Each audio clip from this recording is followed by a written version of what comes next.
Testing. Okay.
Okay.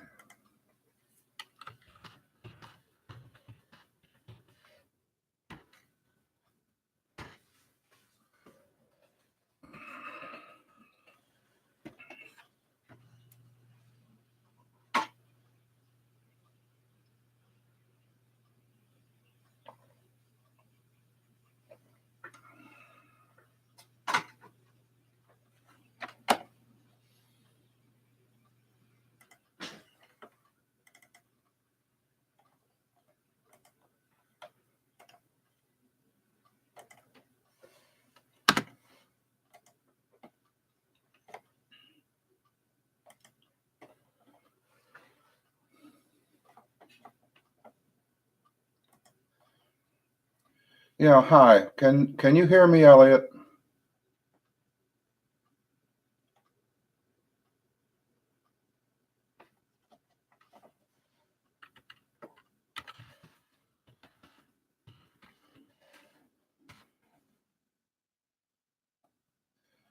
Wow. That was a frantic 10 minutes with the microphone. Um, okay, so I'm thinking you're doing the ethics project. Okay. So, um, have you had a chance to look at the assignment for this week, which was to come up with the 4 references?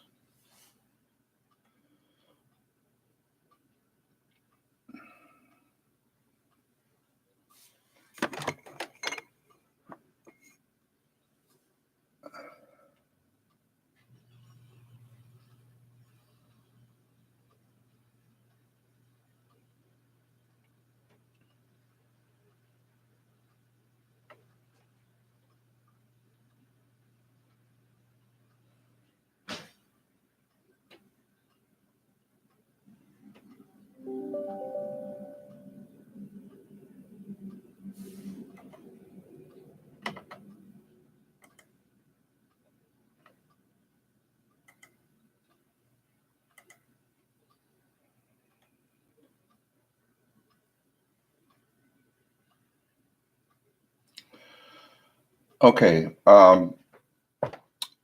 Let me pull it up. I'll take a quick look at it.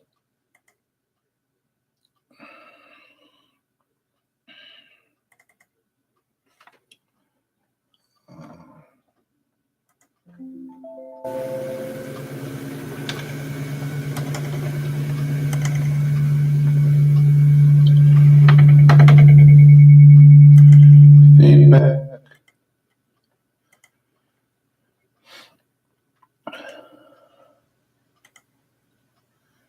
Right with you.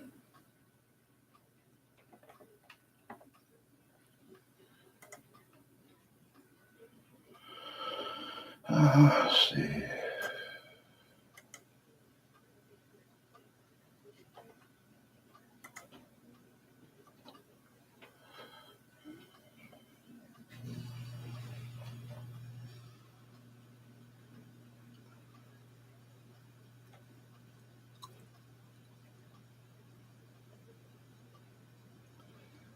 Okay, having trouble finding info about ethics within an IT help desk.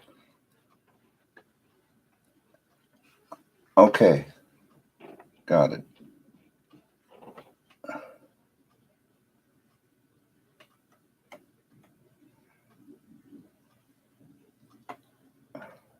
If I can just find the feed again. There it is. Okay, so your experience with the help desk, um, a little bit different than the help desk, but one of the things concerning security is um, setting up ground rules for people who use your network. Um, I know it's a little beyond war driving, but uh, that's it's one of the management kind of issues is what is it you don't really want people to do while they're on your network, like that time that we ran Nmap against ran Nmap against the school network. These things may seem harmless to people, but they may cause panic in panic in the basement. So, if you really wanted to look at it from kind of the management point of view, which is a little bit different than the help desk, but the help desk is kind of, trying to be helpful to everybody and not just the end users, but also the management side. So, what is it you can tell people who are concerned, like somebody says, is it okay if I do thus and so on your network? And then you have an answer for them, which is probably, I'll escalate this and check and find out. Or you may just already know that the excuse me, that the network policy is that they can't do that. And there are going to be a lot of these things as we get towards the end of the class, like do you want them to use a VPN to establish a IP address that's not on your network, that's inside your firewall? I know this gets into a lot of other topics, but if you want to incorporate it into the help desk view, it's like maybe you don't want them tunneling out. Maybe you don't want them using VPNs from inside of your network. I mean, there could be a lot of things there that maybe don't look exactly like ethics, but yeah, I think you should stick to the ethics for the most part. But I guess the big ethic for end users is to obey the rules, and the rules there for a reason, and maybe they should understand a little bit about what the reasons are. Yeah, you're all set, by the way. Your submission was fine. You didn't even need to. Anyway, you're all set. Anything else?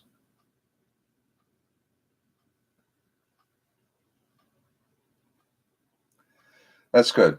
Yeah, thanks, Elliot. I like starting with you because you're so patient with me. Hi, Gil.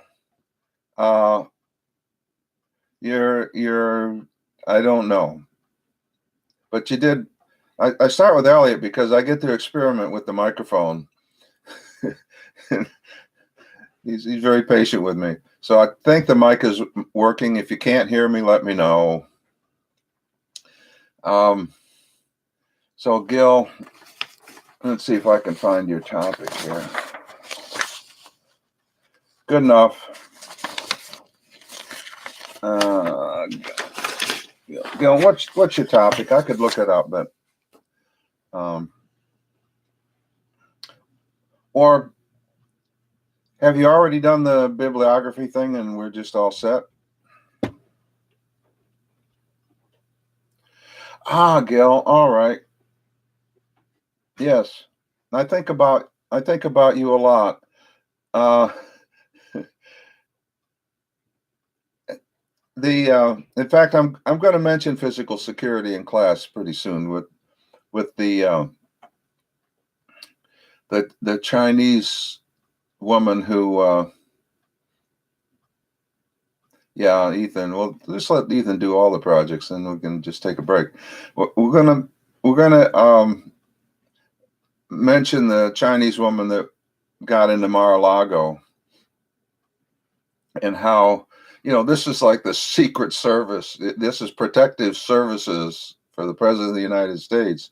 And this woman's trying to bluff her way in and put malware on the computers. I mean, there there are people, and they did eventually. Some receptionist caught her. No, a receptionist stopped her. She made it past the first line of the Secret Service, and a receptionist noticed that she was trying to go to some meeting that didn't exist. They didn't notice she first said she was going to the swimming pool, but didn't have a swimming suit. But there are people who think that basically the situation in Mar-a-Lago is just impossible. It's a public place, and they're supposed to provide, security and privacy for the president, and it's very difficult.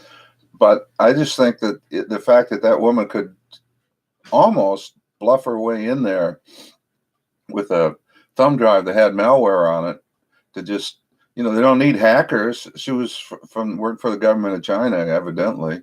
They just need some, and this happens all the time with these thumb drives.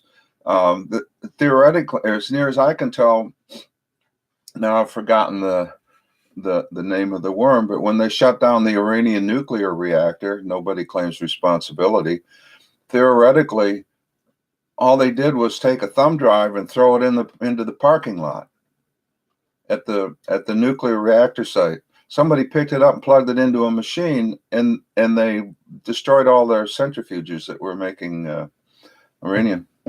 Yep, they just threw it over the fence into the parking lot. Somebody picked it up, took it into the building, plugged it into a machine, and that's it. So, like I was telling the other day, you don't always have to pick locks. You don't always have to hack in. That lots of times people are the easiest way to get access to something, what they call social engineering. So I don't know if you want to mention any social engineering in your physical security, but you might want to think about,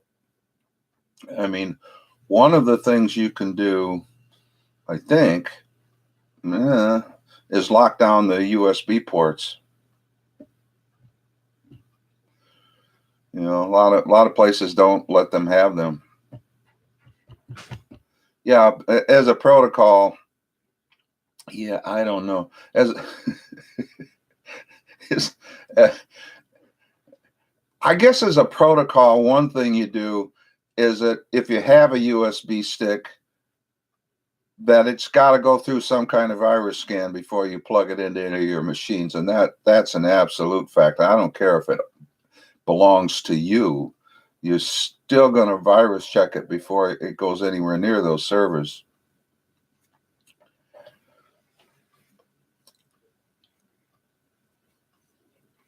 Okay, well, you know, I set you guys up with some tools that make summaries and make bibliography entries and stuff. So that part really, if you keep doing, if you do 4 of these a week, at the end you're going to have all kinds of sources, and you know, and if you put the little annotation with them, like I asked you to, the little summary, 1 or 2 sentences, what that does is that helps you to remember what was in which source. It may not be an accurate summary, but it's enough for your brain to say, oh yeah, that's the one where I saw such and such, and that's the one I want to go back to and get the stuff from.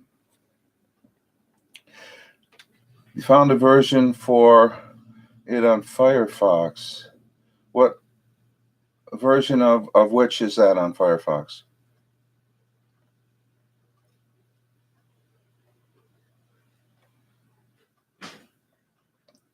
Ah, yeah.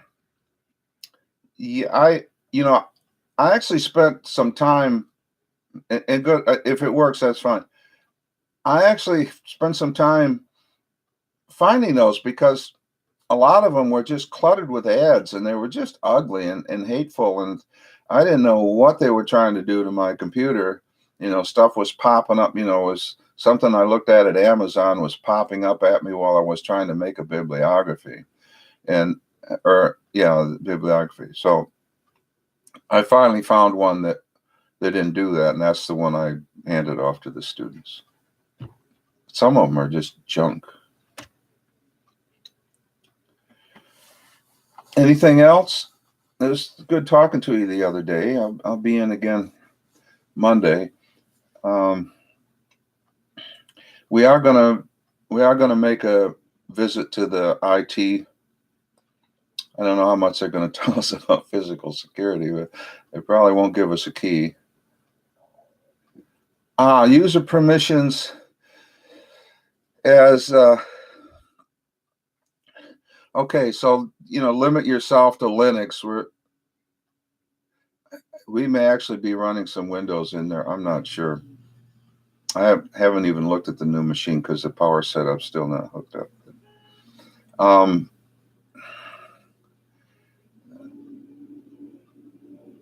We're definitely nobody else. Yeah, I actually don't know what the cluster runs on. I'm probably not going to right away reconfigure all of the blades and everything. I'm very likely to go with whatever's already on there and then put virtual machines for whatever we want on top of that. But as far as your report's concerned, you could talk about sudo. And sudo's very easy to set up on Linux. You just add the user to the sudo. You add the sudo group to the user. Who doesn't? Well, now listen, there are reasons for requiring people to use sudo, and that's the log files. It does a better job of keeping track of who did what. Because, you know, again, we're getting maybe a little outside of physical security, but part of your security is knowing who did what on the machine.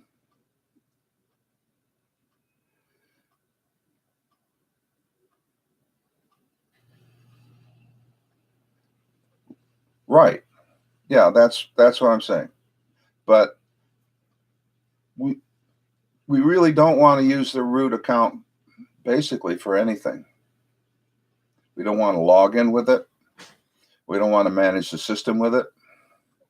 We want to manage the system with the people who are admins logging in and then having sudo. If they're sudoers, then they can manage the system rather than su root, because the sudoers is going to keep a nice log file so we know who did what.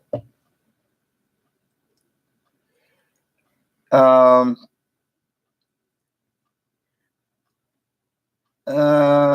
don't know. I got to think about that one.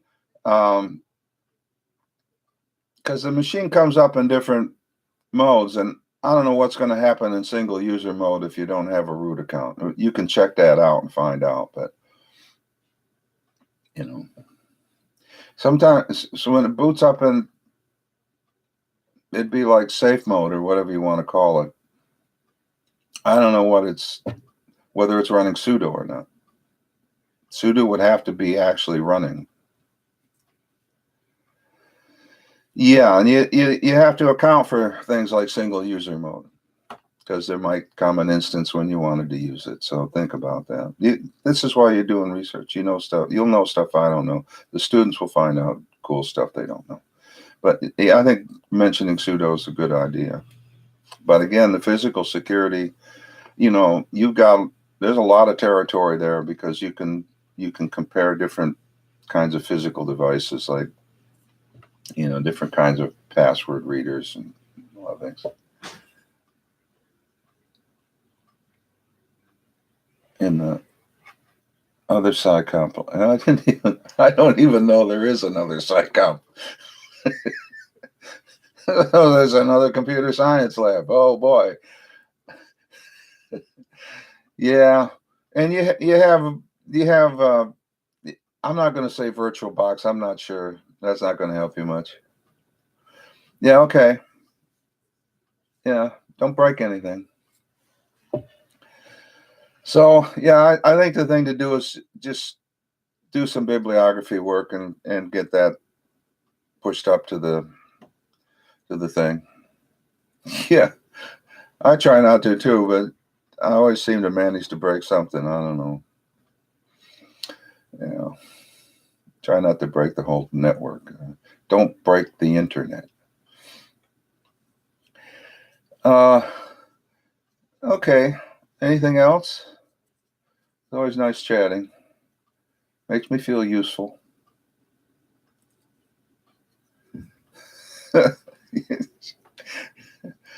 Yeah.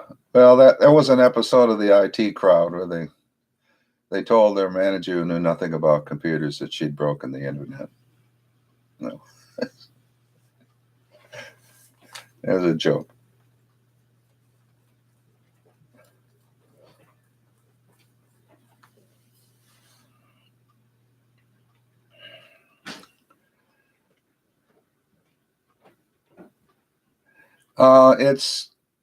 There's an assignment on Canvas.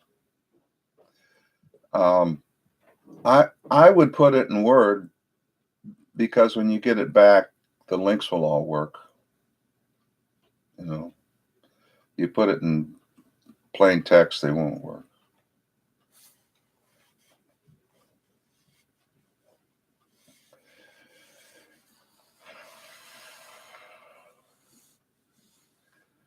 All right, Gil.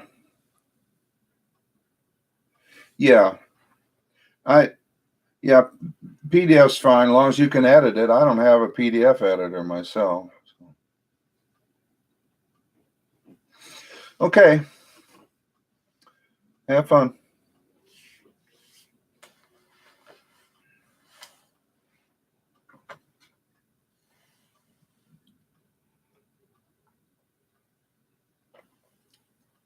Knock yourself out.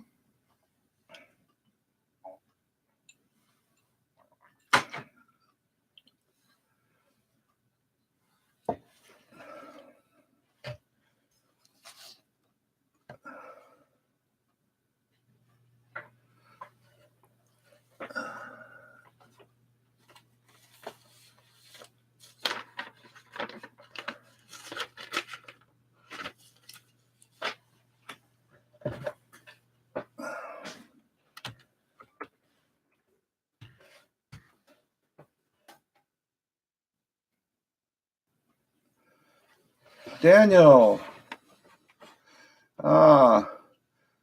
So Daniel, I've forgotten what your project was.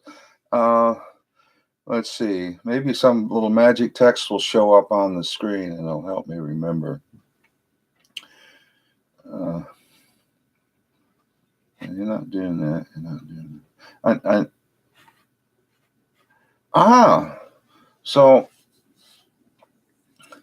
yeah, and I think the description of that had a pretty good was a pretty good starter, and I don't know exactly what you're doing, but an interesting thing to do with that is to look at the beginning version of SSL, which was kind of a bad joke in terms of security. And every time they incremented it, every time it went to a new version, it got more secure and more secure and more secure and more secure. And at every one of those breaks, there are well-known attacks. And I think the thing that I posted for the project was talking about the attacks and TLS, whatever it was, 2 maybe, I'm not sure, that led them to go to version 3. So there's a lot of fun there just talking about those attacks and what they were, because I think they give a pretty good insight of what kind of problems network security has. Because there wasn't just one, there was like a whole slew of them. It all took advantage of this particular secure sockets attempt layer. Is that sort of what you're looking into?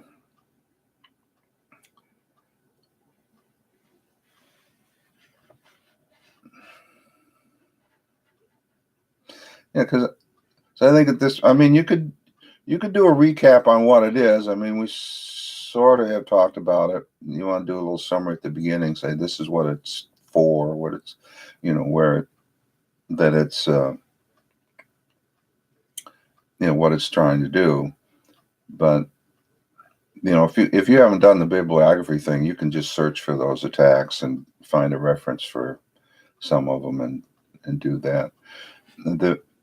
The reasons for I'm asking for the annotations, which are just like little one sentence summaries. They don't have to be the reason for putting those on is just to remind you which article was which, because if you know something was in there.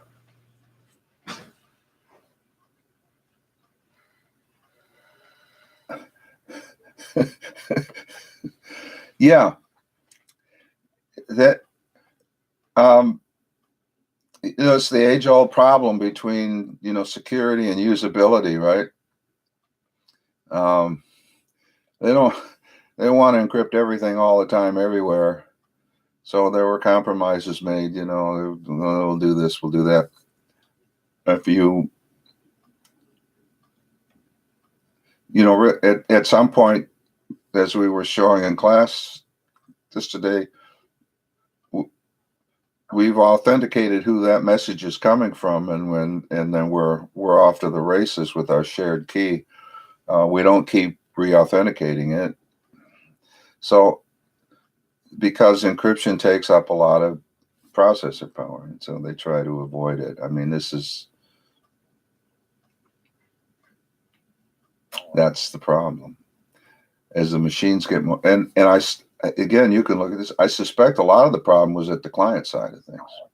The servers tend to be pretty powerful, but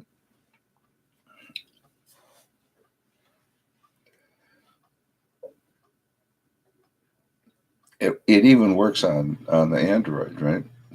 It works on your smartphone.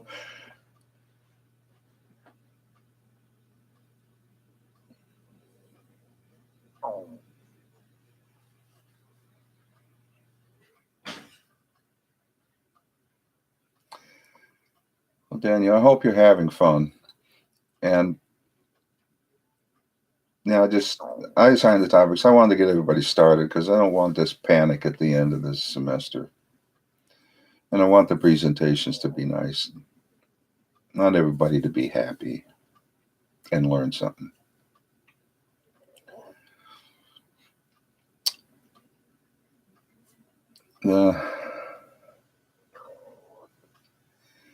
Yeah.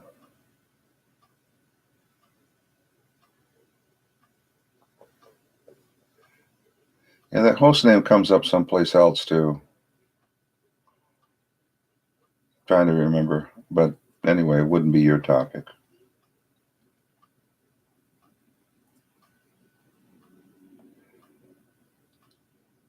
Yeah, see, that's it. The ideal upgrade is it's more secure and it works faster.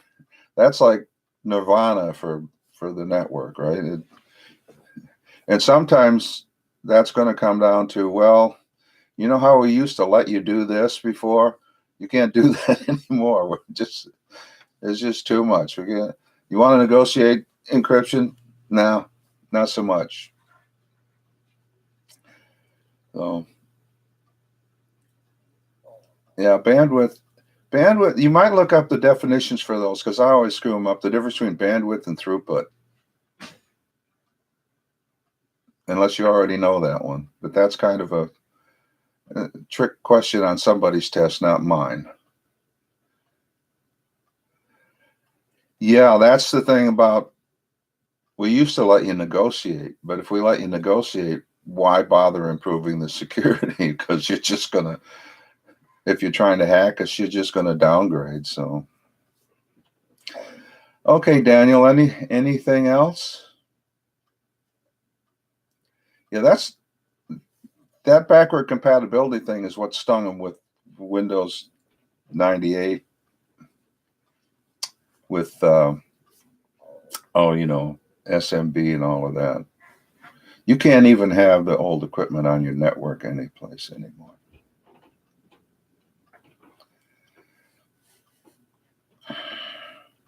Okay, Daniel, good luck to you. Have fun. Yeah, I think you're all going to be fine.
Uh, those links. Daniel, do you remember if that was during one of these sessions? Because I have a log of those. If it was, I can look it up there, if that's how I sent it to you.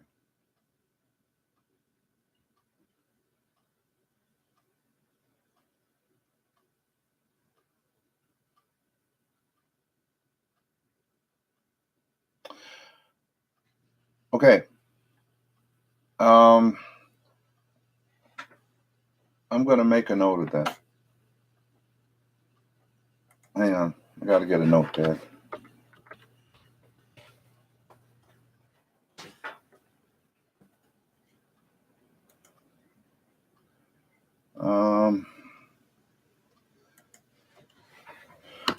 Send.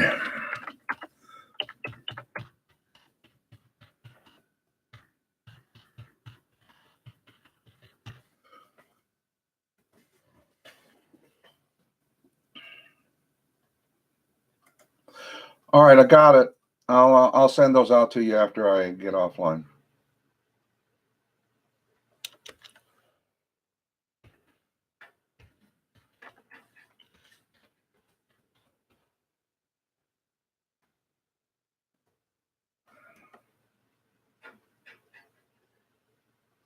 Yeah. Have a good day.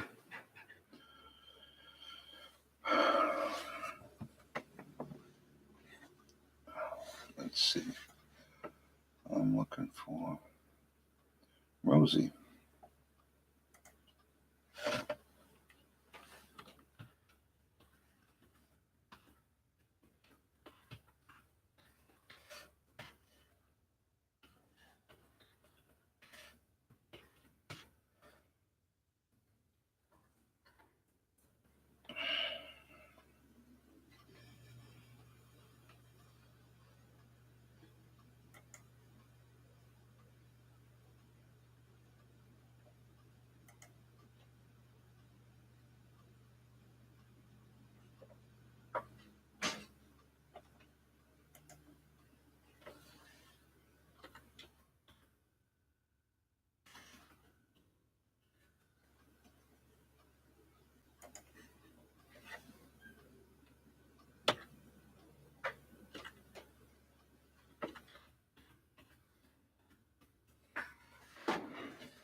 Ah, I didn't need to send the email.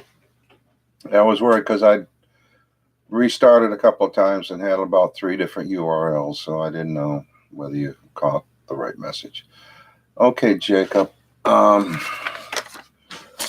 you're did I sent you an email with some. I don't know how good those lesson plans are, to tell you the truth, but it's the only material I had on WebGo, so I sent it to you. Did you get a chance to look at those? Yeah, I don't know. I think I kind of like figured out a way to hack the stuff out and dumped it into a file. Um, but it would allow you to kind of, if you wanted to see which things are on both DVWA and WebGo, to be a quick way of, like, we know cross-site scripting's on both of them. How much you want to demonstrate and compare is up to you. I think maybe 4 things is that would be 8. This would be 4. This would be 6. I think, at least 4. Only going to have your demo, assuming that you're doing a demo. That's up to you. The demo is it's only going to be about 15 minutes, so you can't demo everything. So think about that as you're working along, that you do have a limited amount of time.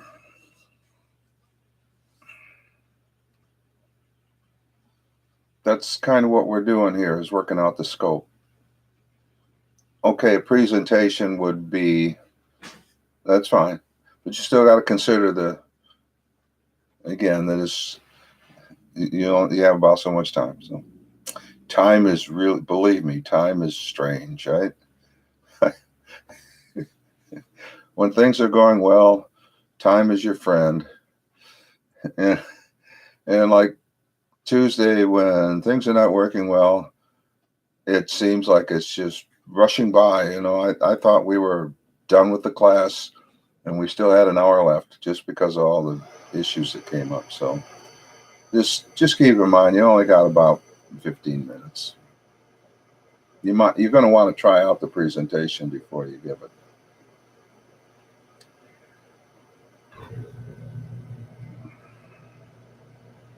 So have you finished the bibliography and the proposal bibliography thing?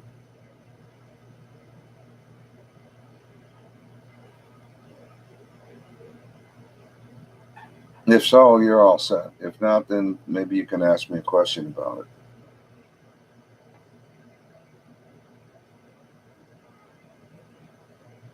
And if you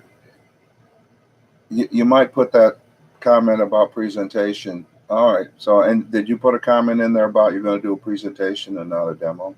Is that in there?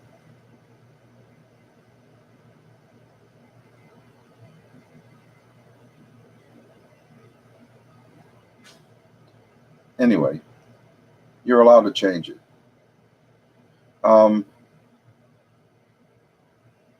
Yeah, in the proposal. Did you? I think one of the questions for the proposal was, I'm going to go look.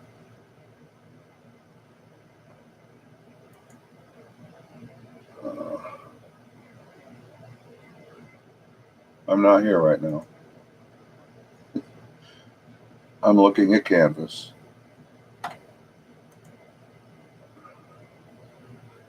So my head's popping. Okay, so proposal.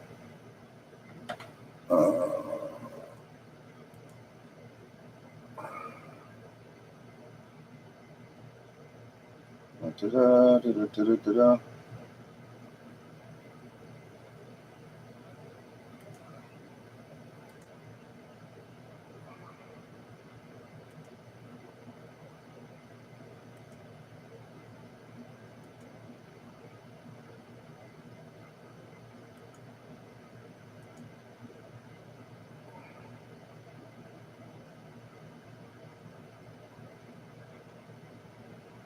Okay, well, you do mention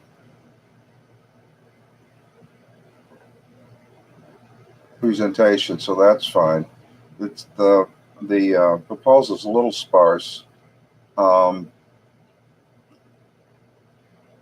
I'm going to send you a link to some questions.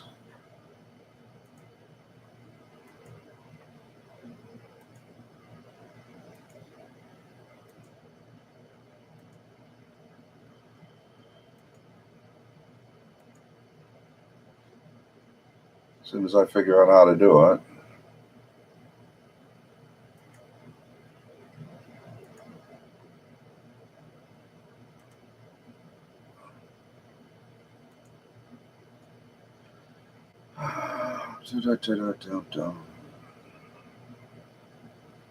Under announcements.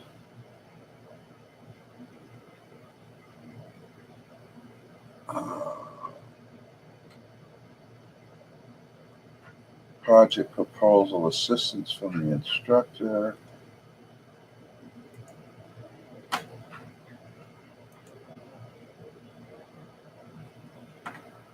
I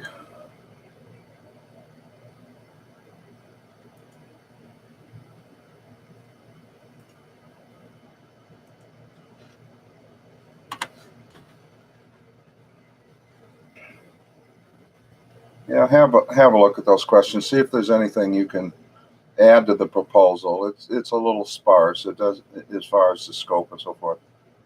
But I'm on this week's assignment for the project. I'm asking you to start by putting your proposal at the top, and then put the uh, sources down below that, so you can make changes to the proposal if you want to fill it in.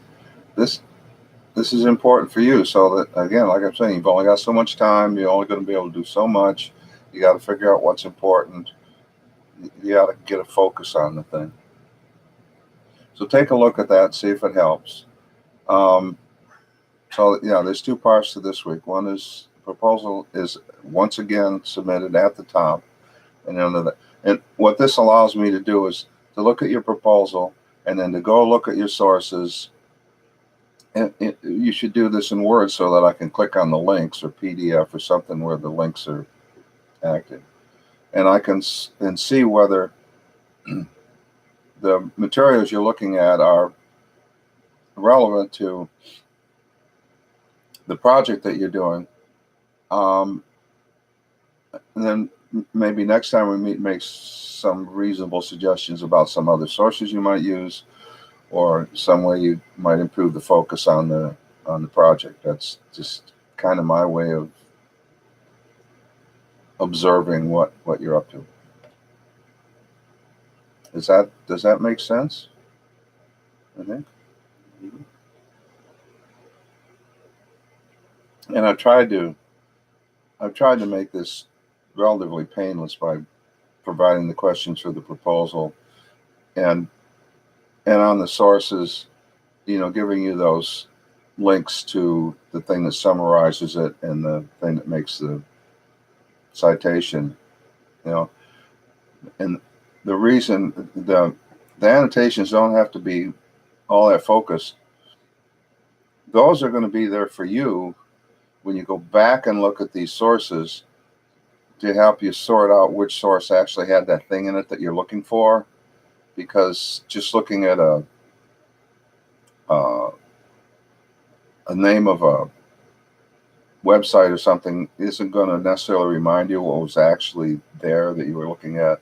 So if you put a little annotation on it, that'll help you go, oh yeah, that's the one that I'm looking for.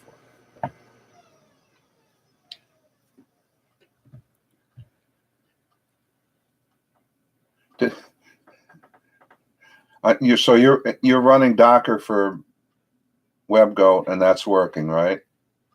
And you could use Docker for DVWA, and so are you all set then? You good to go? Not that you have to go anywhere. Yeah, Jacob, I'm looking forward. WebGo's like an old friend of mine. I realize I went to OWASP. I looked at their page. I was looking for something called Web Scarab, which I used to use to play around with encodings, and it's gone. They incorporated it into something called Zap. I don't know what Zap does, but yeah, those tools kind of come and go. So maybe there's something better. I think the last, yeah, I don't know. I don't know. There's probably something even newer out there. I don't know. Do they? There you go. Zap looked pretty complicated to me. It does. It's like a Swiss Army knife that uses Jenkins. It will all run from the command line, and you can automate anything. And so you don't have time to do everything. So stick to WebGo. I think WebGo's the things that the students will be interested in. And you might mention the interesting thing about application security is that it's really hard to secure, that you can encrypt the dickens out of stuff.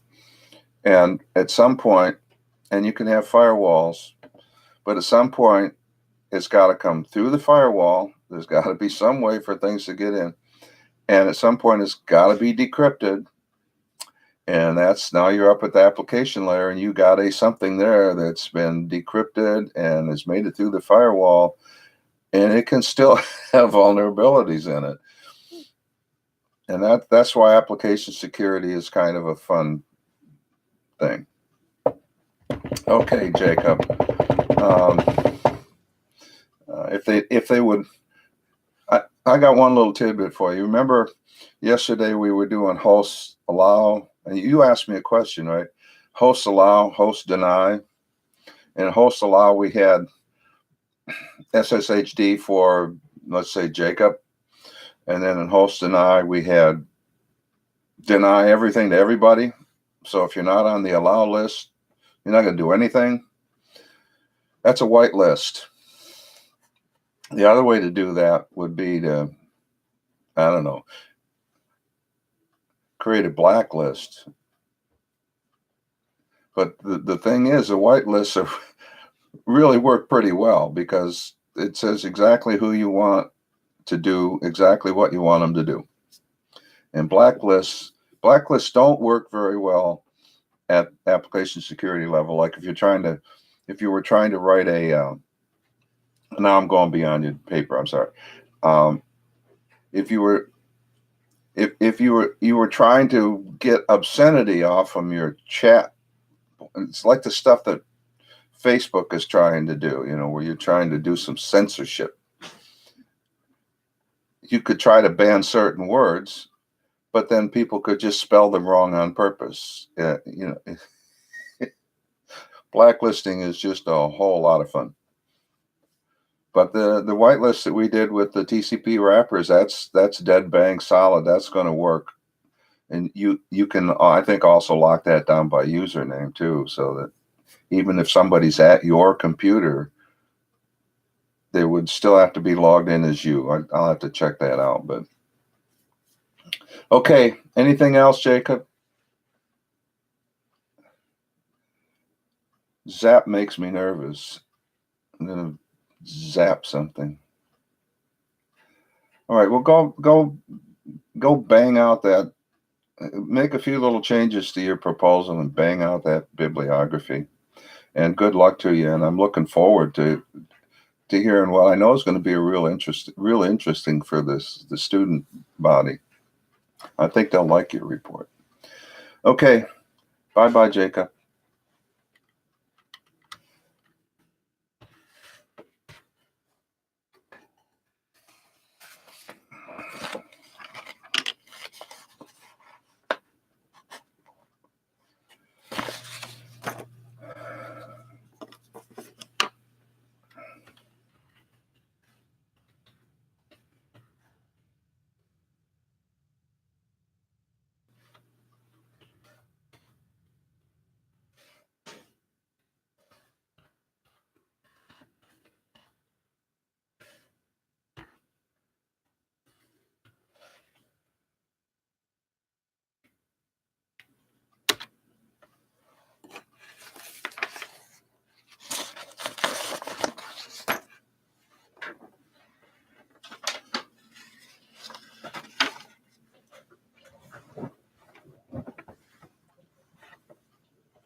Sorry, I turned it off during the break. Are you all set? Did you get the bibliography thing all done and everything?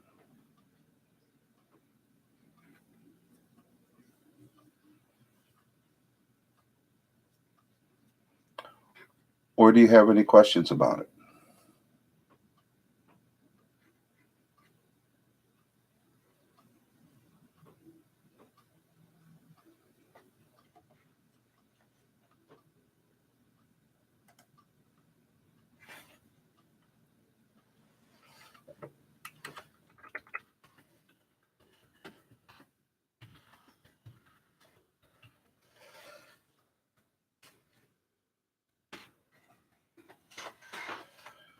Yankee Doodle Dandy, doodly doo.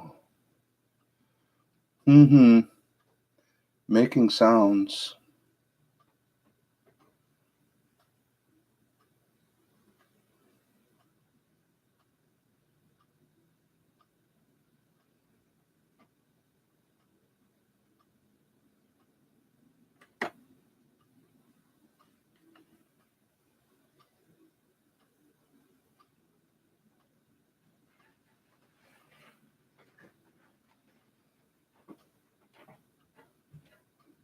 I'm not going to say, can you hear me now? I did not say, can you hear me now?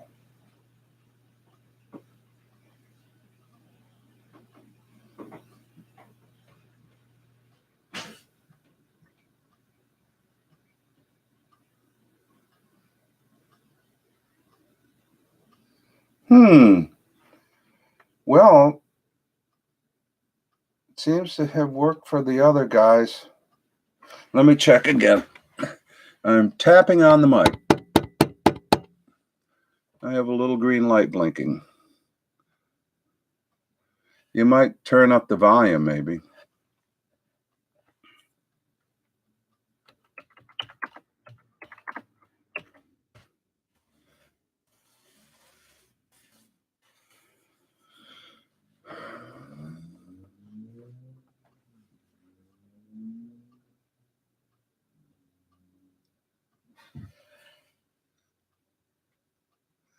I'm now saying something. Yankee Doodle.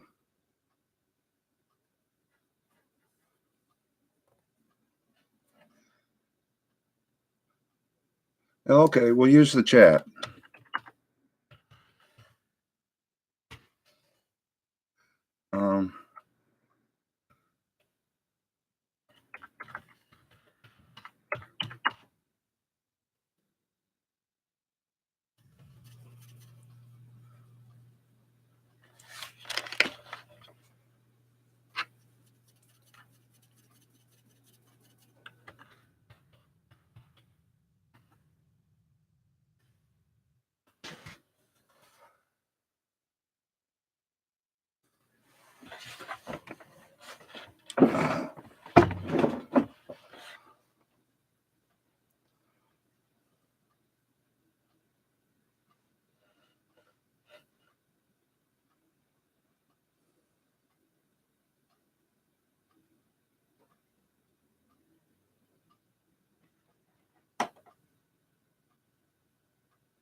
Testing.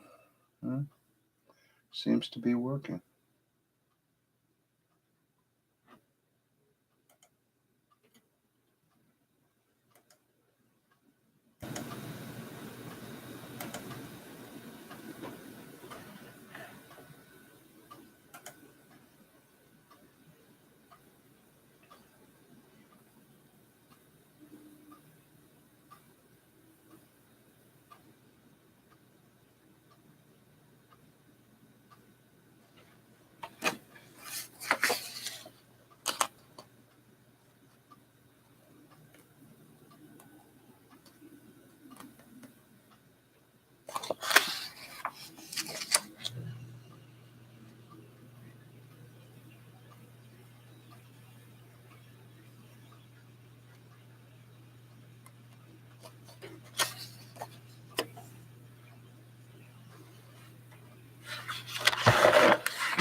No.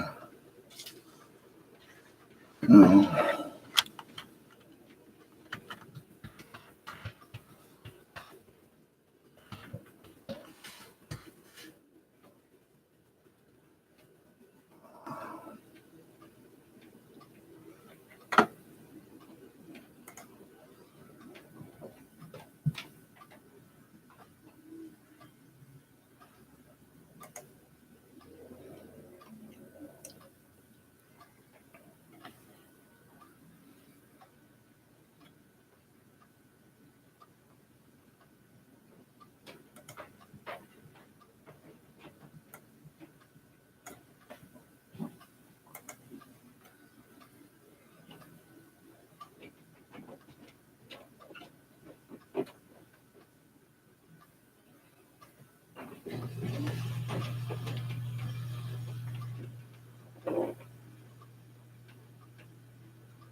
I'm checking. Hang on.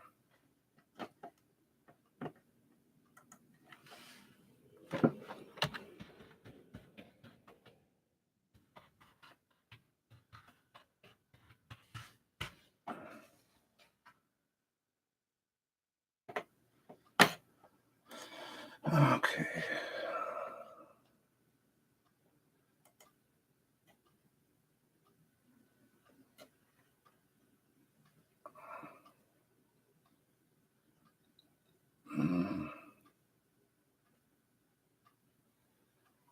Okay.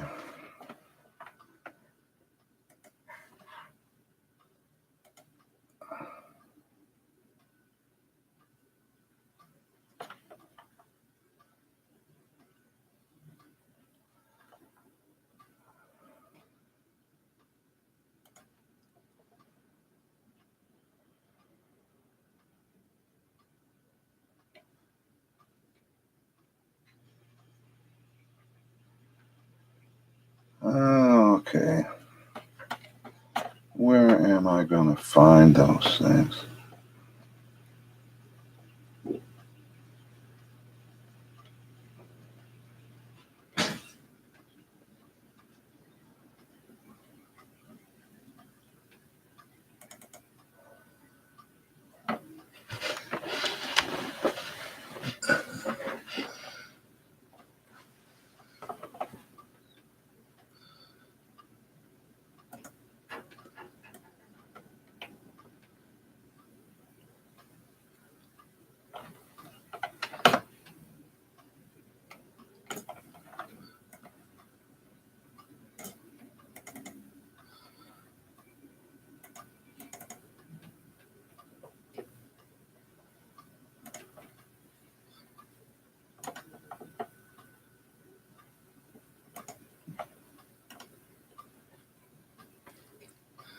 Still looking.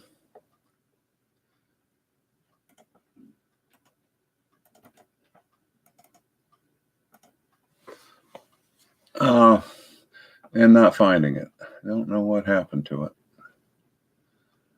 Got too many email accounts.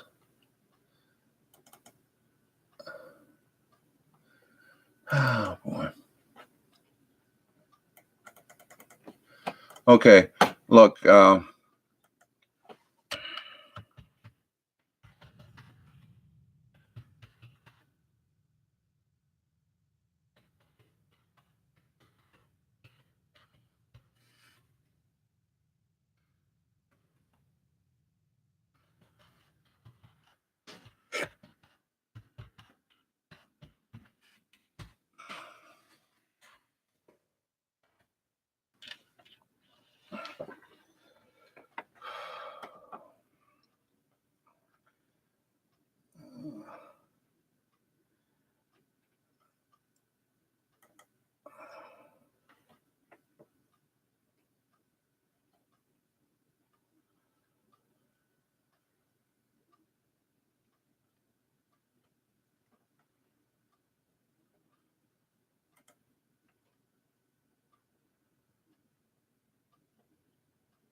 Verizon bill, receipt. They're paid. How about the receipt? Okay, you'll get it. Let me hear my bills.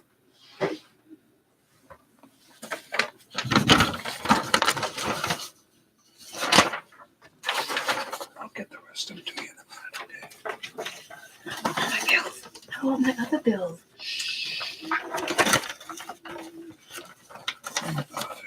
Bring them up. I got 2 bills. Bring the dirty dishes up too. Don't you be quiet.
Can you hear me?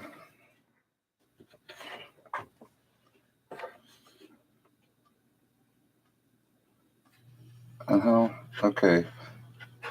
I still need to research sources for my project by the end. No, actually,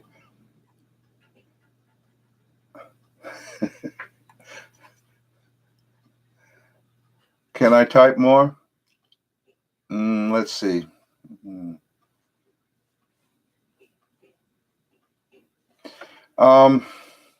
Sure.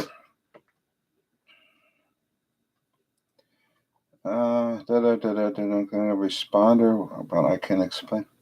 I still need to research sources for my project, but I can explain how Responder works and how you can use Nmap to scan ports. Okay, and how you can use certain ports. All right. All right, let me think. So,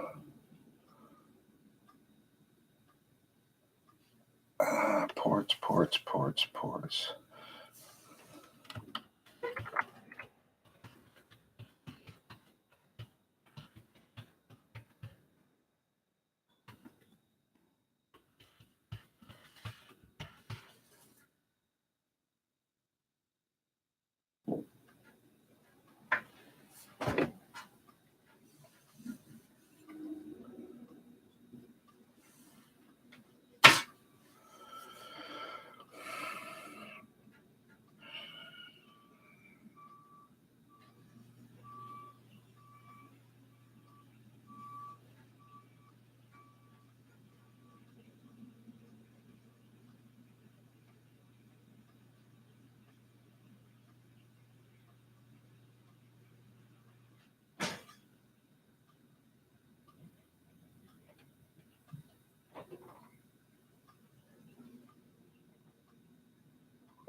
Nate, can you see my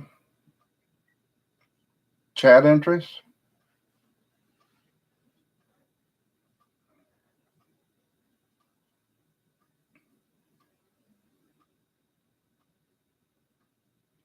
Okay, I didn't know. Um,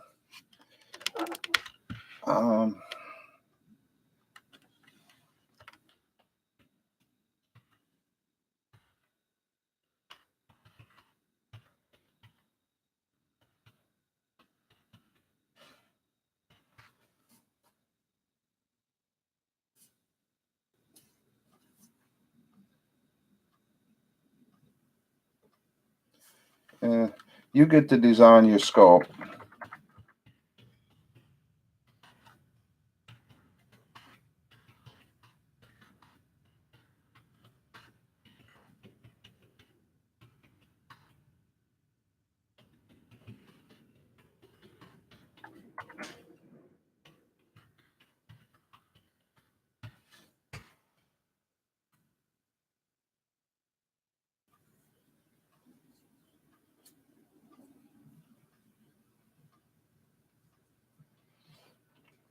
Uh,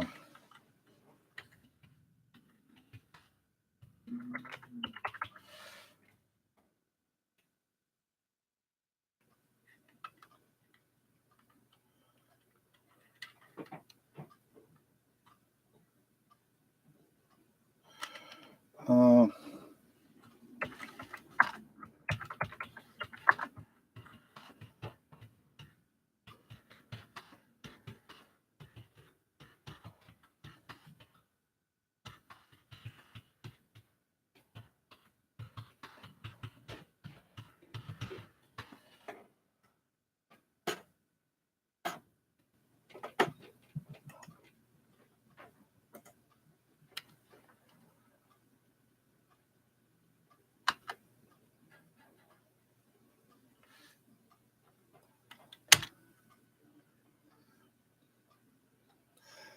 I think that's due April 10th. Let me check.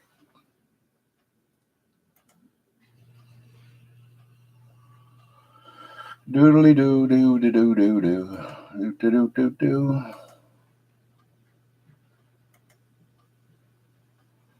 doo doo doo Do do do do do.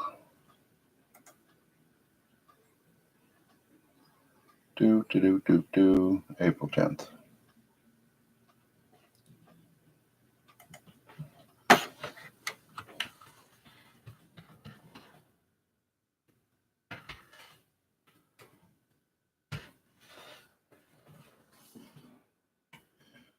Yeah, that's the one with the scary "Don't Panic" thing in it from Hitchhikers. Uh, I really like. I I think I'll go back and do some more Python programming on the sockets too. I only got up to that that little echo thing where you type it in one uh, window where the server was or client was, and then it showed up in the other window and that stuff, that code that I sent you. That's kind of cool. When I sent that, you were talking about um, Python web programming. I don't, from what I'm seeing now, I don't really think that's going in off into how Python does web programming is necessary. I mean, you could mention that all these scripting languages just uh, sort of create HTML on the fly. I mean, that's the output. They output a text that's in the formatted for HTML, but you don't need to tell them how to make a web page. Although, which is what I'm going to do. And you can do it too, but I'm going to go ahead and take that little um, I'm going to take that little Echo client server application and just make the server respond with the web page on port 80 so that you can look at it with the browser, because that's kind of cool. I have an example of that and I will show it in class. So it just you go to like localhost on some port 80 probably, and it says hello Shark Team. That's the one that I have. It's I don't think it's really hard to do, and I think it would be kind of impressive as part of your a part of your presentation to actually create a socket that runs on a web server and looks cool. And then you can do all the talking, other stuff you want to do about ports and security or whatever it is you decide to do. But that's kind of a little interesting thing that might capture the audience if you kind of did it up front and got them interested in it. It's up to you. And I'll work on it too. I'm new to Python. Anything else?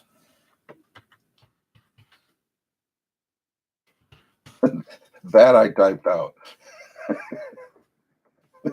Sorry.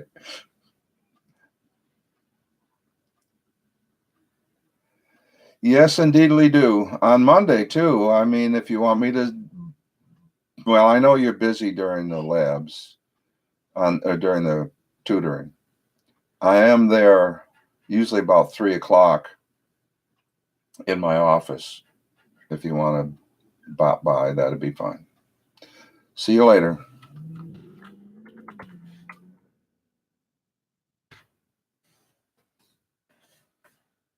Tuesdays aren't really good for me after class because I got a 2.5 hour drive, and if I wait too long, I get stuck in traffic on the turnpike.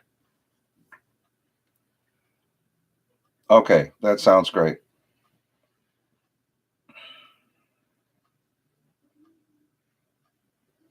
Good luck.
Hi. Hi, Chris.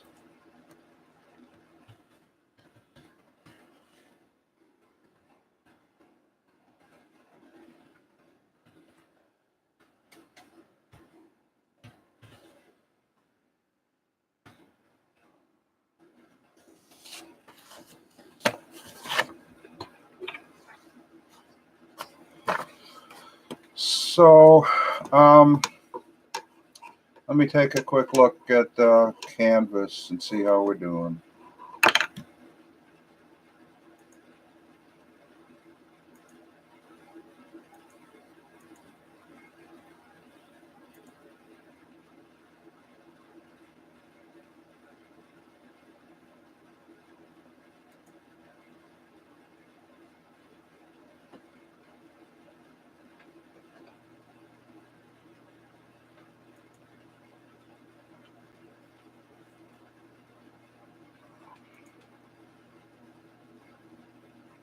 Be right with you. I'm coming. Uh,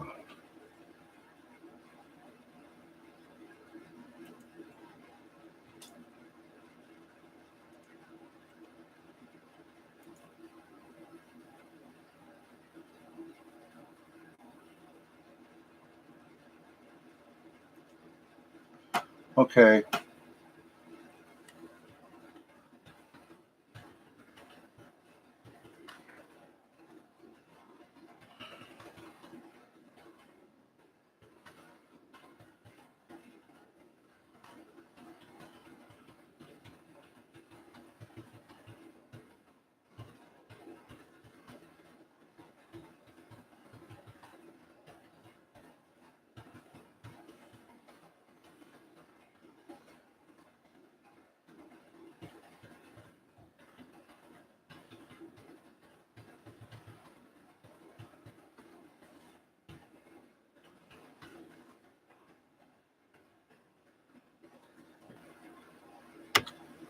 Okay, that's what I see. Um, there's this. Okay, so do you have questions on the idea of creating this bibliography? That's the assignment. Well, no, let me get you that assignment. Hang on.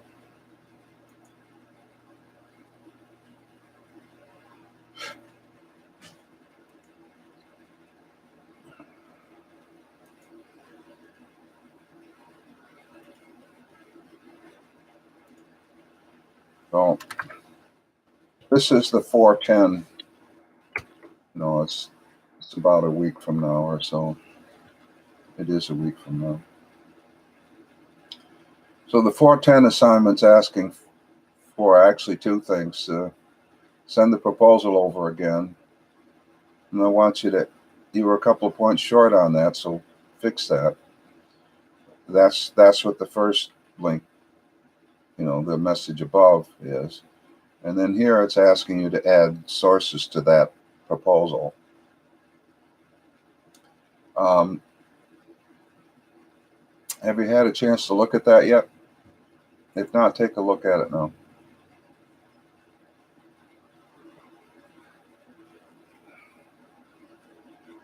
I think you're doing a good job on the classwork. Um, you seem to stick around and get the job done. I'm sorry I can't always get to you sooner. Um, so that part's good. There are these little study puzzles for the reading assignments. And, once you have the answers to that, you're pretty well set as answering those kinds of questions on the final exam, because I'm not going to go beyond those terms. I'm picking those in particular to prepare you for the final exam. And then there will be a separate practice test for the final exam, kind of like what we did exactly like what we did for the midterm.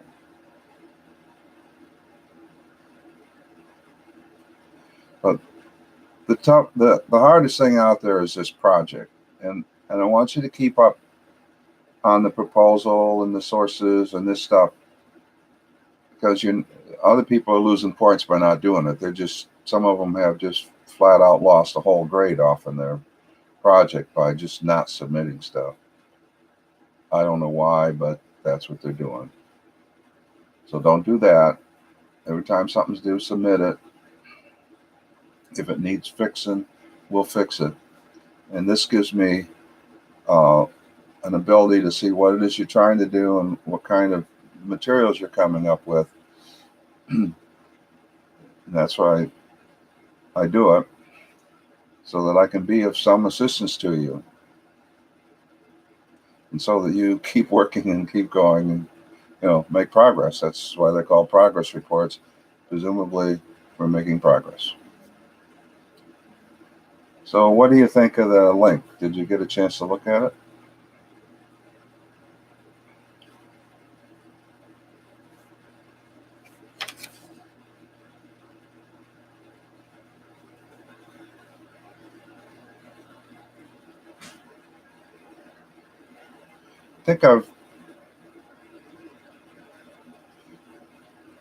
I may have sent you some links to things already. So, really, all you need to do is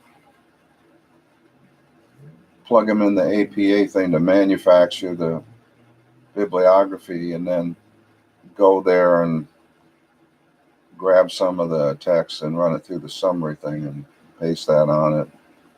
I've already given you one for the textbook, so you need 3 more at least for the 10th of April. You should be pretty well set. I suspect what you do have are some questions about the actual how-to on the project itself. And I think maybe a meeting between yourself and myself on a Monday between 6 and 10, which is usually when I'm in the server room. Or I guess there's another room that has some computers in it we can use.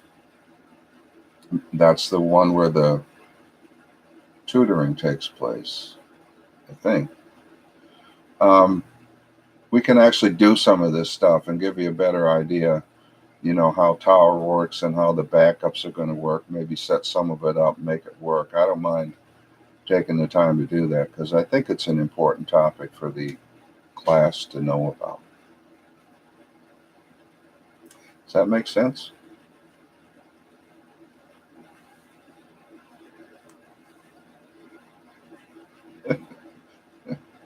So who are you? Peng Boy 08. Okay, I guess there were 7 that was already taken. Okay, well, that's good. I like these aliases, because this is why I signed my email as Dave3. Because if you see DAV3, you know it came from me, or somebody that knows me enough to do that. But it's not coming from everybody in the world that knows my name is David. So it's actually a little security thing. All right. Can I help you with anything else today?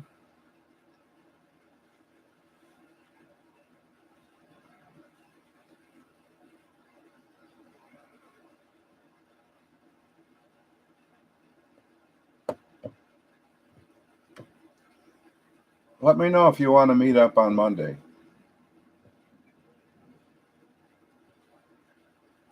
Yeah.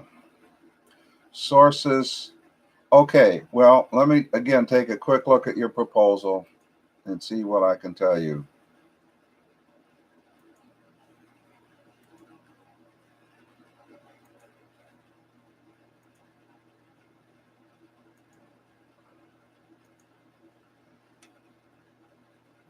I've gone into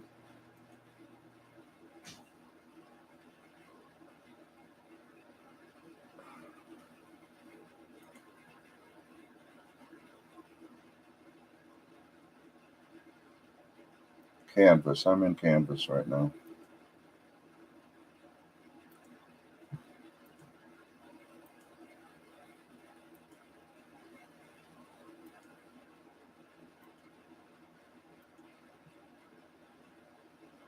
For my project, I'll create a plan to have an online and automatic system for the server room systems. Okay, so yeah, that's not very specific.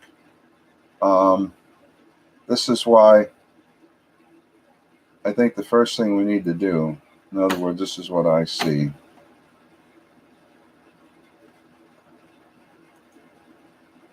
I see this.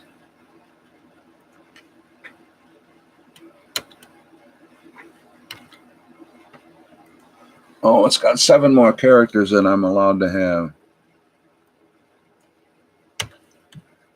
Okay, this is what I see. So I have these kinds of questions. What kind of system?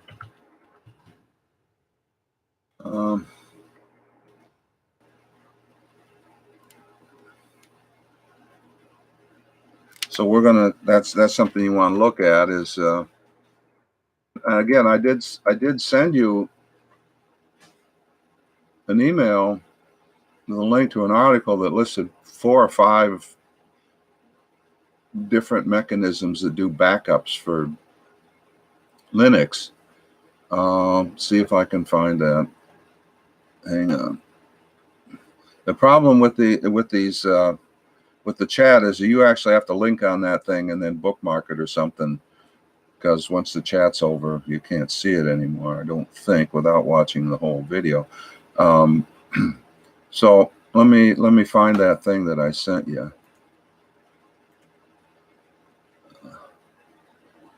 Let's see, landmark.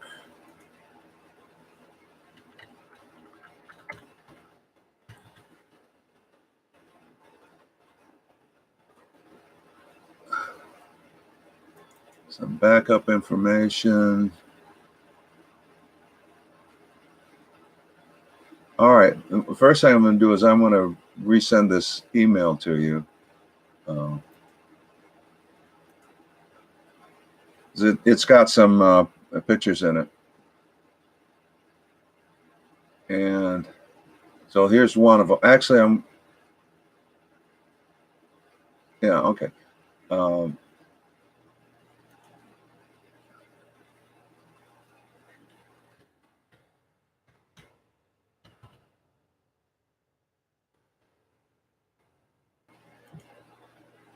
And then here is the link.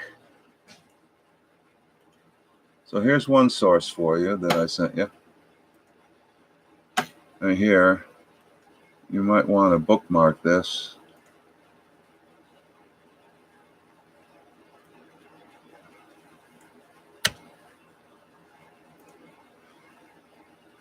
There's one. I remember sending you that one.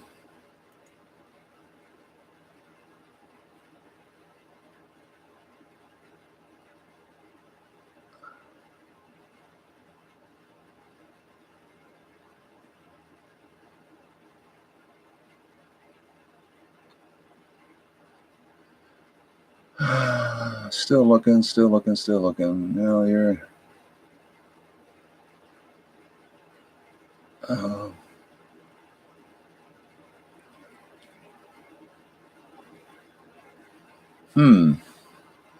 Not finding it.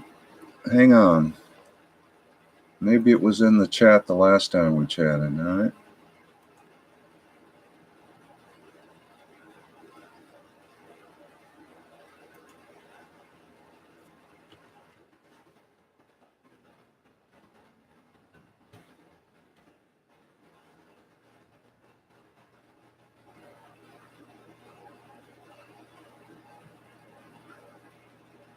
Yeah, okay, so here's 2 more. I gotta click them and get them. Hang on. I hope you're still there. Hang around. Takes a little time to do. Okay, here's a YouTube.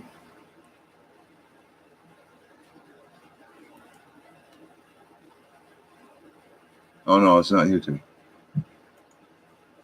It's Debian Wiki.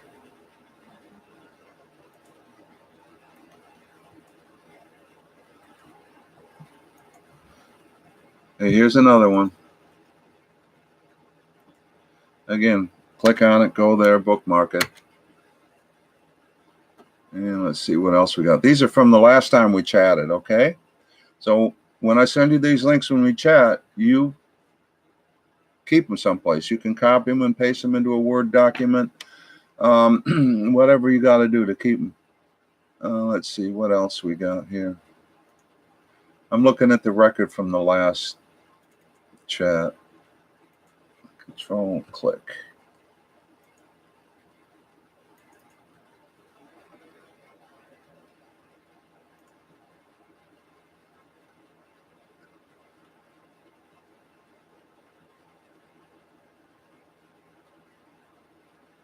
Yeah, this one's not so great, but you can include it if you're hard up for a source.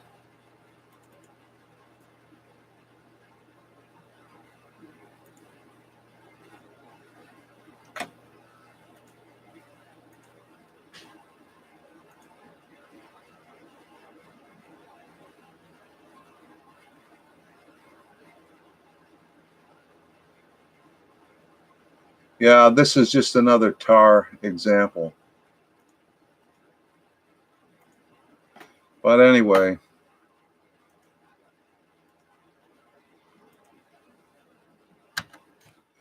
okay, so that's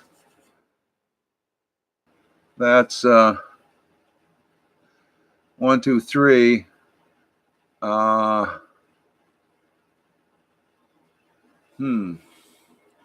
Seems like there was another one. Oh, now that one was, hang on. I think that was in the email. Might as well put them all in one place.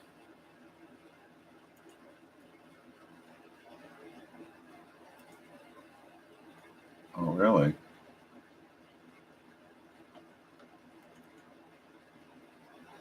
Yeah. Then there was this one.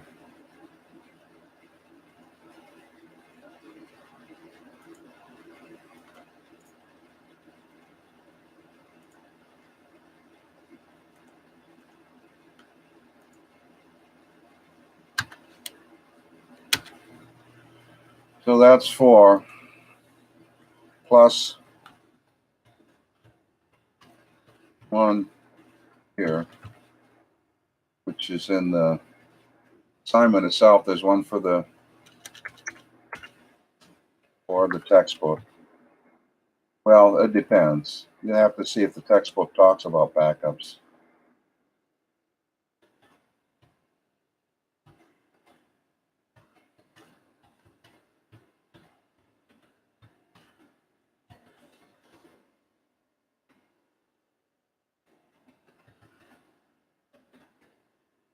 I think it talks about disaster recovery.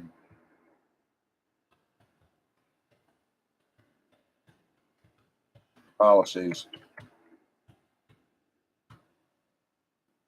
Now, again, part of your project is what to back up and when. All right, so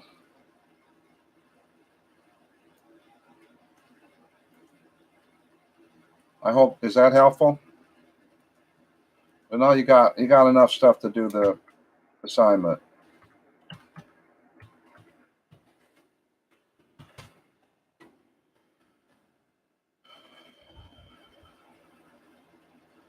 Okay, so again, I think the key issue here is with the proposal itself and determining what the scope is going to be. So I think we're limiting it to Linux, particularly Debian, and 2 kinds of backups. One is the tar backup that everybody can do for themselves, which is just a way of, it's just like taking a directory and putting it into a file, basically, and then moving it someplace where it's safe. You could move it, you could download it, you could do whatever. And then the second thing is some kind of automated backup system in which you can look at 3 or 4, choose one. We don't want to pay for it. It should be free. talk a little bit about how it works, and then decide what your policy is going to be. You know, what's going to get backed up? When is it going to get backed up? That's probably enough. So, unless you want to expand or contract or whatever, but I would rewrite your proposal to make it clear what you are going to do and what you're not going to do. Not going to do Windows, going to do Linux. Not going to do some commercial system that costs a lot of money. We're going to do something that's open source and freely available. Not going to do something that isn't any good. We're going to do something that works well. Okay? And then by works well, you're going to go look at reviews for it, and people say that it works and that kind of thing. I hope that's helpful. Is there anything else? So make notes, make a note. You can meet with me anytime on Monday from 6 to 8.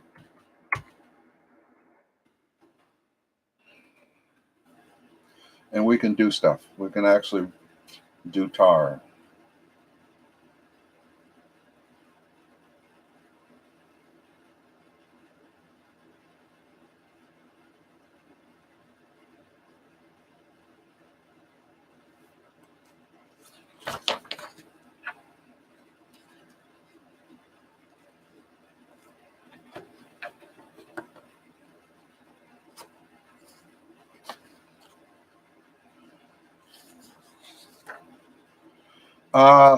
Boy, that's a good question. There will always be a note on STEM 225. It will tell you if in 014 or else.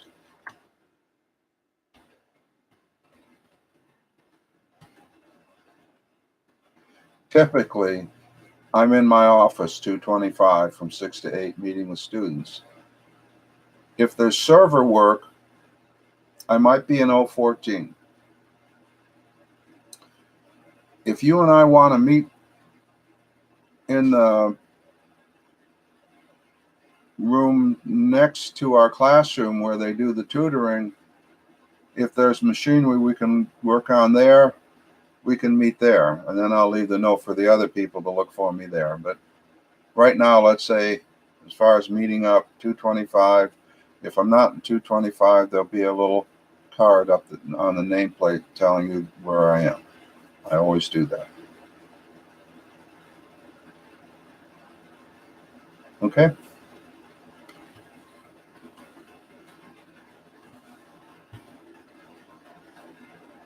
That's Monday. Mondays are good for me. I'm there about 3 o'clock.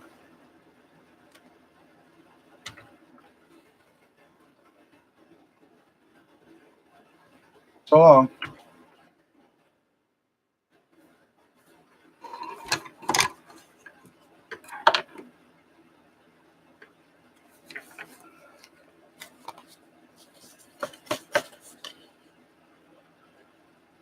Let's see.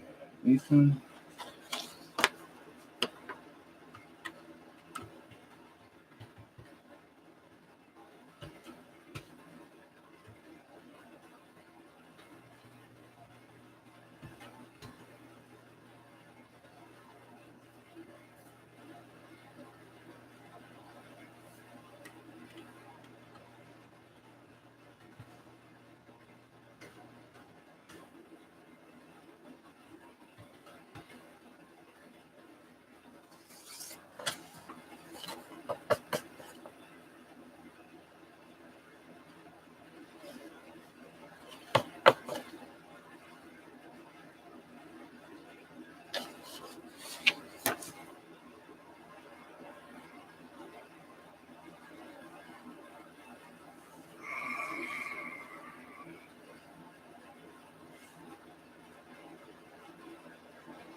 Bless you.